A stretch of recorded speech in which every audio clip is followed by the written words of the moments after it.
Sesi 2 dari Gestapo ke Reformasi. Bab Gestapo dari Daulat ke Pembantaian. Tidak kurang penting untuk dicatat adalah pernyataan Anwar Sanusi, seorang tokoh PKI beberapa hari sebelum 1 Oktober 1965.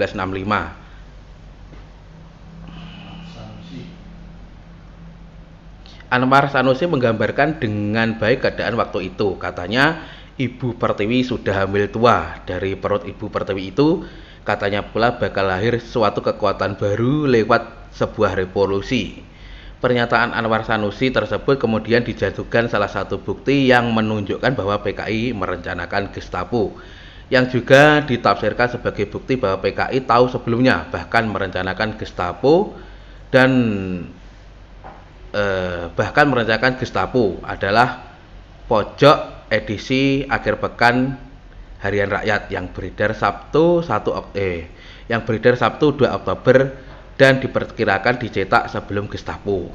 Pada pojok itu terbaca, makan tak enak, tidur tidak nyenyak, nasi dimakan rasa sekam, air diminum rasa duri, siang menjadi anganan, malam menjadi buah mimpi, teringat celaka badan diri. Bukan salah bunda mengandung, salah anak buruk pinta. Sudahlah, nasib akan digantung, jadi si laknat setan kota.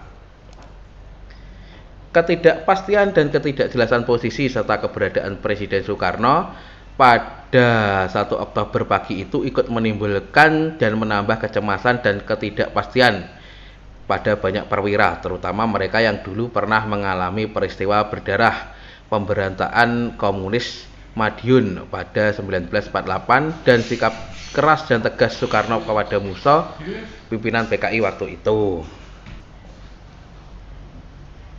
Tapi sampai menjelang petang tidak terdengar sikap Soekarno terhadap pembantai para jenderalnya. Yang dipikirkan adalah malah mencari pengganti Panglima Angkatan Darat yang hilang. Soekarno sama sekali tidak memikirkan nasib Yani dan teman-temannya yang jelas telah dibantai oleh kekuatan kiri di kalangan TNI. Di Kostrad mulai beredar dua analisis tentang Soekarno. Satu, pemimpin besar revolusi itu tidak bebas atau justru memihak kepada pembunuh para jenderal. Saking cemas dan paniknya, Kolonel Komar, anak buah Sugandi yang dulu ikut bertempur merebut kembali Madiun, mengajak saya dan beberapa anggota staf SAB ke rumahnya di Jalan Kemiri, Menteng, tidak jauh dari markas Kostrad. Di sana kami bersama membongkar gudang senjata koleksinya. Kembali ke Kostrad, kami sudah dalam keadaan bersenjata. Meski waktu itu saya belum pernah berlatih menembak, bahkan belum pernah sama sekali pegang senjata, atau saya kebagian jungle rifle, senapan bekas Perang Dunia II yang bentuknya artistik itu. Saya sandang sembari mondar-mandir di komplek Kostrad. Lucunya tak seorang pun tentara yang menegur saya. Suasana betul-betul seperti akan perang. Setiap orang cemas, tidak jelas apa yang sebenarnya terjadi. Belum ketahuan dengan jelas siapa lawan siapa kawan. Siap dengan senjata waktu itu tampaknya dianggap cara paling baik menghadapi segala kemungkinan. Beberapa hari kemudian saya mendapat informasi mengenai dipersenjatainya sejumlah mahasiswa anti komunis pada sore itu. Ini adalah cara menghadapi kemungkinan serangan dari anggota pemuda rakyat yang dipercayai sebagian cukup banyak memang yang sudah mengikuti pelatihan militer di daerah Lubang Buaya. Menjelang sore, pasukan RPKAD pimpinan Kolonel Sarwo Ediwibowo muncul di halaman Kostrad. Sebelum matahari terbenam, pasukan RPKAD di lapangan lewat radio sudah melaporkan keberhasilan mereka merebut dan menguasai kembali gedung Telkom dan pusat radio dan studio pusat Radio Republik Indonesia (RRI). Keduanya terletak di lapangan Monumen Nasional Monas, berseberangan dengan markas Kostrad.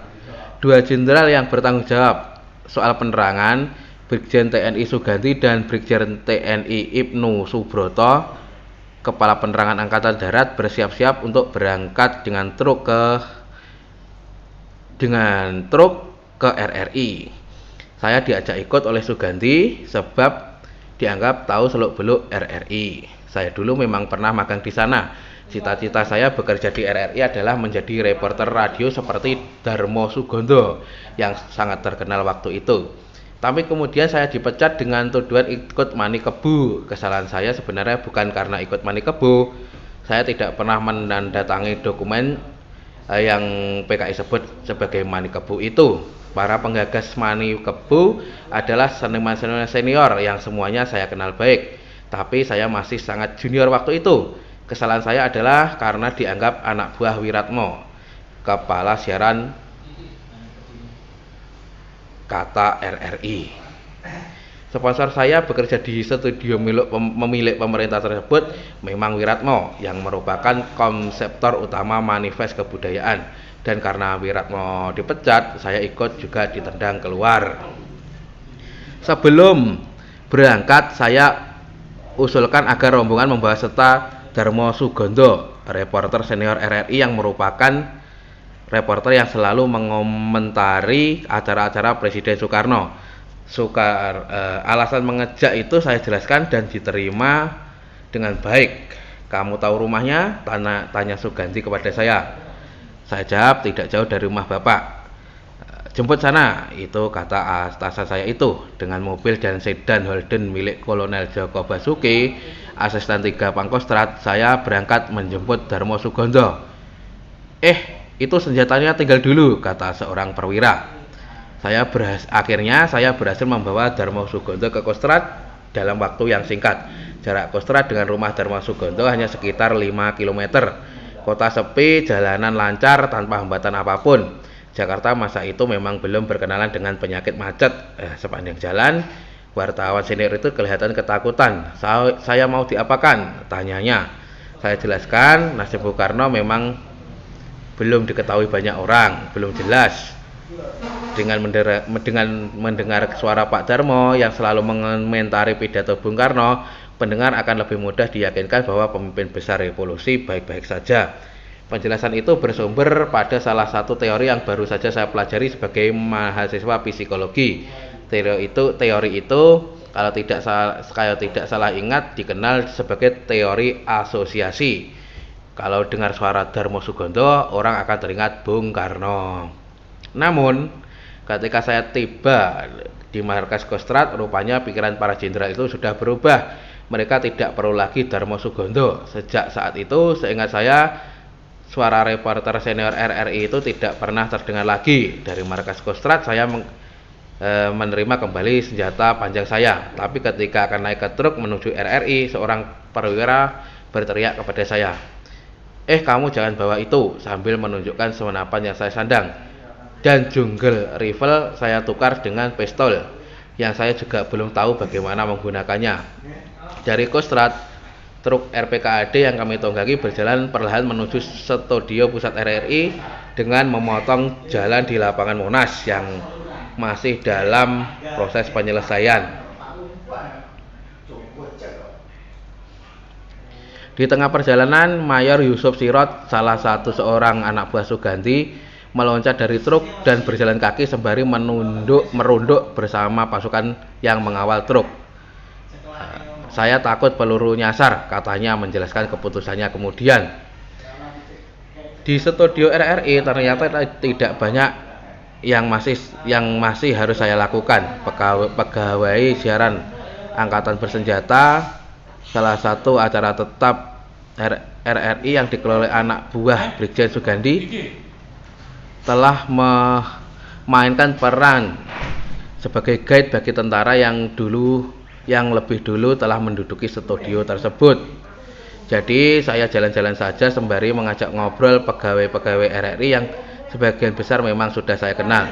Tidak mudah teman-teman saya yang lama itu pada ketakutan meski tidak ada kekerasan dalam pengambil alihan ke studio RRI yang terletak di Jalan Merdeka Barat itu. Salah seorang yang sangat ketakutan adalah Hamid Ismail. Menurut cerita teman-teman, ketika saya masih magang, Hamid tadinya adalah orang Masumi, tapi untuk bertahan di RRI setelah partainya dibubarkan, ia secara berangsur berubah sikap dan bicara layaknya seorang revolusioner yang makin lama makin sulit dibedakan dari orang-orang kiri. Fenomena kiri mendadak seperti itu memang banyak terjadi di penghujung masa Orde Lama. Orang-orang ini sebenarnya menjadi kiri sekedar untuk selamat saja. Menjadi kiri dan Soekarnois adalah modus untuk survival di masa itu, karena itu tidak selalu mudah membedakan mereka yang revolusioner mendadak, yang Soekarnois, dan yang komunis. Tapi orang seperti Hamid Ismail dan banyak pencari selamat lainnya akhirnya menjadi korban pembersihan pasca Gestapo. Saya tidak tahu persis nasib Hamid. Setelah Gestapo ia menghilang begitu saja. Tidak jelas apakah ditangkap atau menghilangkan diri agar terhindar dari pembersihan. Pokoknya dia tidak beredar lagi di RRI. Ketika Suganti sedang memberikan taklimat kepada para petinggi RRI di ruang depan studio tersebut, saya kebetulan berdiri di samping Brigjen Ibnu Subroto. Saya teringat sesuatu dan spontan saja membisikkan hal itu ke telinga Pak Ibnu. Jenderal Ibnu Subroto menginterupsi Suganti. Itu lagu Nasakom Bersatu, tidak usah diputar lagi. Sejak itu lagu ciptaan komponis Lekra Subronto K. Atmojo tidak terdengar lagi di Indonesia. Pasukan RPKAD yang merebut RRI itu berada di bawah Komando Letnan II Sintong Panjaitan, komandan peleton dari Kompi Urip Sucipto. Saya baru mengenal secara pribadi perwira para komando tersebut kelak setelah ia berpangkat mayor jenderal. Ketika Sintong dan pasukan Baret Merah tiba di RRI, orang-orang Gestapo memang sudah pada pergi. Itu menjelaskan mengapa pengambil alih studio pusat RRI tidak menggunakan kekerasan. Yang lucu, rekaman pengumuman Gestapo ternyata masih terus disiarkan. Pegawai RRI takut menghentikannya, sementara Sintong dan anak buahnya tidak memperhatikan. Akibatnya para jenderal di markas Kostrad kebingungan ketika mendapat laporan dari lapangan mengenai telah dikuasainya RRI. Bagaimana dikuasai itu siaran masih terus terdengar, teriak Kolonel Sarwo Erdi lewat radio di halaman Kostrad. Barulah Sintong sadar dan segera memerintahkan penghentian pemutaran rekaman tersebut. Kita ulangi sebentar. Barulah Sintong sadar dan segera memerintahkan penghentian pemutaran rekaman tersebut. Lain cerita, pengambil alihan gedung Telkom di Jalan Merdeka Selatan. Anggota pemuda rakyat dipersenjatai untuk menjaga pusat telekomunikasi tersebut sempat melakukan perlawanan. Tentu saja dengan mudah mereka dilumpuhkan oleh anak buah Sarwo Edi. Malam itu saya tidur di kantor staf Angkatan Bersenjata (SAB) yang terletak hanya beberapa ratus meter dari gedung RRI. Gedung itu sekarang masih merupakan bagian dari Kementerian Pertahanan. Komandan markas waktu itu adalah Brigjen TNI H.V. Worang yang kemudian hari pernah menjadi Gubernur Sulawesi Utara. Kami nyaris tidak tidur sebab selain kami hanya tergeletak di teras pintu depan keluar gedung belakang tanpa alas, para jenderal dan kolonel itu juga menghabiskan waktu untuk ngobrol sembari memantau perkembangan dengan menggunakan radio militer. Sebagai wartawan muda, saya tertarik dengan obrolan mereka. Berdasarkan pengalaman para perwira yang berjuang di zaman revolusi tersebut, dari cerita-cerita mereka itulah saya mendengar lebih jauh tentang pemberontakan PKI di Madiun 1948 serta pengalaman para perwira itu menumpasnya. Ada juga yang bercerita mengenai bagaimana Soekarno yang berjanji memimpin perang gerilya kalau Yogyakarta diserang, tapi akhirnya malah memilih menyerah kepada Belanda pada 19 Desember 1948. Para perwira yang bergerilya bersama Panglima Besar Sudirman pada umumnya adalah anak-anak muda yang sebagian besar berumur 20 tahunan. Waktu itu mereka terlalu muda untuk mengerti politik. Yang mereka tahu bahwa Soekarno dan Hatta pernah berjanji akan ikut bergerilya jika Yogyakarta diserbu Belanda. Mereka juga tahu bahwa ketika pemerintah Prancis menyerah kepada Jerman pada awal Perang Dunia II, tentaranya otomatis ikut menyerah. Sudirman dan anak-anak muda itu tidak mau menyerah bersama Soekarno, sebab tindakan itu mereka anggap melanggar sumpah tentara. Dan karena Soekarno adalah juga panglima tertinggi, maka keputusan menyerah itu mereka anggap sebagai suatu pelanggaran sumpah atau pengkhianatan. Itulah salah satu akar dan cikal bakal konflik tentara, khususnya Angkatan Darat dengan Soekarno, yang waktu itu tidak disadari oleh para perwira TNI tersebut. Keputusan Soekarno untuk tidak ikut bergerilya bukanlah suatu keputusan pribadi, melainkan hasil rapat kabinet yang menghasilkan keputusan berdasarkan pemungutan suara. Janji Soekarno memimpin gerilya seharusnya dilihat sebagai lebih merupakan suatu trik politik untuk menggertak Belanda, dan sama sekali tidak dimaksudkan sebagai janji kepada pasukan TNI. Tapi apa boleh buat, pengertian dan tafsiran para perwira usia muda itu terhadap keputusan para pemimpin politik masa itu memasuki sejarah dan mengendap di sana tanpa pernah mengalami reevaluasi.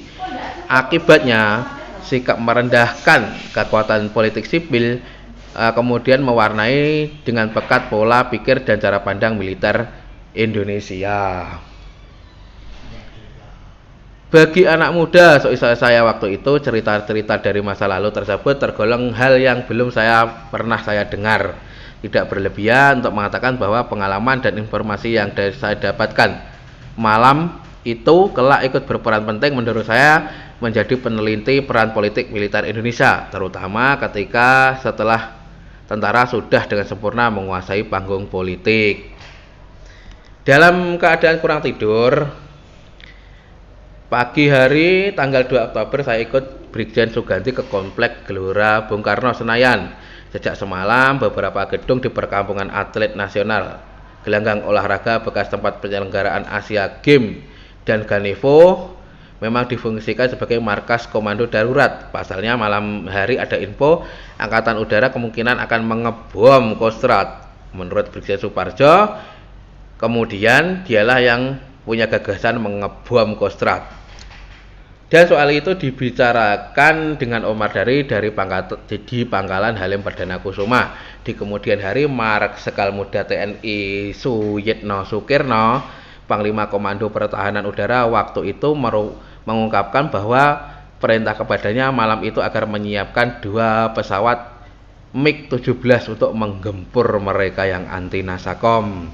Ada kemungkinan perintah itu berasal dari Leo Watimena yang malam itu selama 6 jam terbang dengan pesawat Hercules bersama Om Mardhani sebelum akhirnya mendarat di Madiun pagi harinya. Pangkalan Udara Abdurrahman Saleh di Malang juga mendapat perintah mengirim pesawat pengebom ke Jakarta.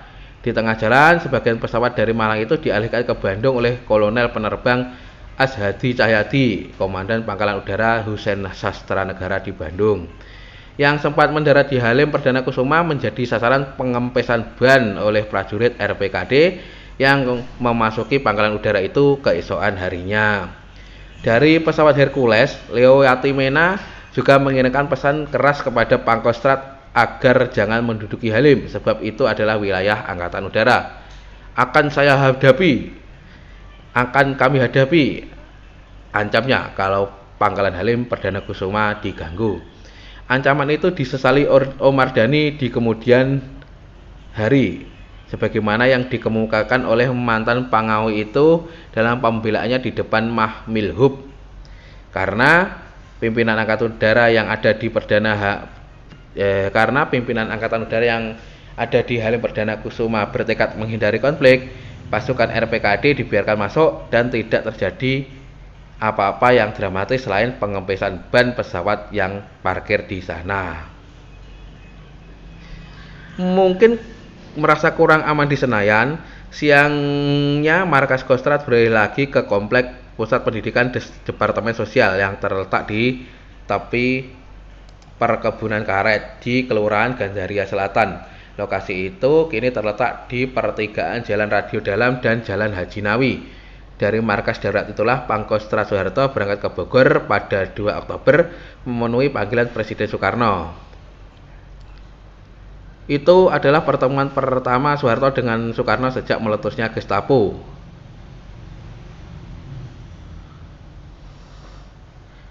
Daud Sinyal terakhir sebagai wartawan senior koran Sinar Harapan yang waktu itu anggota tim juru bicara Menko Hankam Kasab bertugas di markas darurat Kostrad tersebut. Berikut ini adalah catatan Daud Sinyal mengenai kegiatan di sana pada hari itu. Soeharto berangkat ke Bogor karena dengan pengawalan Panser dan baru kembali menjelang tengah malam. Para jenderal segera berkumpul di sebuah ruangan untuk mendengar laporan tentang pertemuan di Bogor itu. Untuk diketahui, komplek Pusdikdepsos itu terdiri dari sejumlah bangunan berwujud sekolahan dengan ruangan-ruangan kelas. Jendela-jendelanya dibiarkan terbuka, tapi karena tingkatnya cukup tinggi, orang di luar tidak bisa melongkok ke dalam. Percakapan di dalam tidak bisa didengar. Dengungannya aja yang terpantul keluar. Namun ada satu suara yang cukup jelas terdengar. Bunyinya, manfaatkan perintah Pangti. Itulah logat Bataknya. Perintah kepada Soeharto untuk memulihkan keamanan dan ketertiban memang diberikan Soekarno hanya secara lisan. Beberapa jam setelah pertemuan di Bogor itu, Presiden Soekarno merekam sebuah pidato yang disiarkan oleh RRI pada 3 Oktober pukul 1.30 pagi. Lewat pidato singkat itu, Soekarno menjelaskan, pimpinan Angkatan Darat pada dewasa ini berada langsung di dalam tangan saya. Dan untuk menyelesaikan tugas sehari-hari dalam Angkatan Darat, sementara saya tunjuk Mayor Jenderal Pranoto Raksasamudra, asisten 3 Mem Pangat, untuk melakukan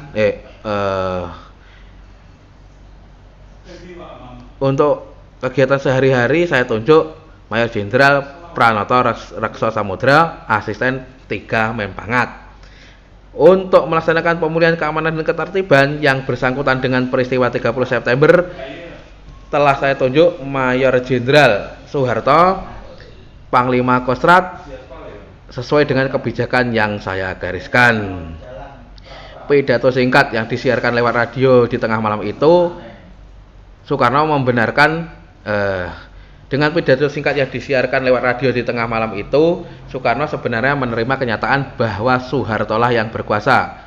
Pranoto Raksasamudra tidak pernah sempat berfungsi sebagai pelaksana pimpinan Angkatan Darat. Beberapa waktu kemudian, asisten personel Menteri Panglima Angkatan Darat itu atas perintah Soeharto ditahan dengan tuduhan terlibat Gestapo. Di tangan Pranoto kabarnya ditemukan surat dari Kolonel Latif.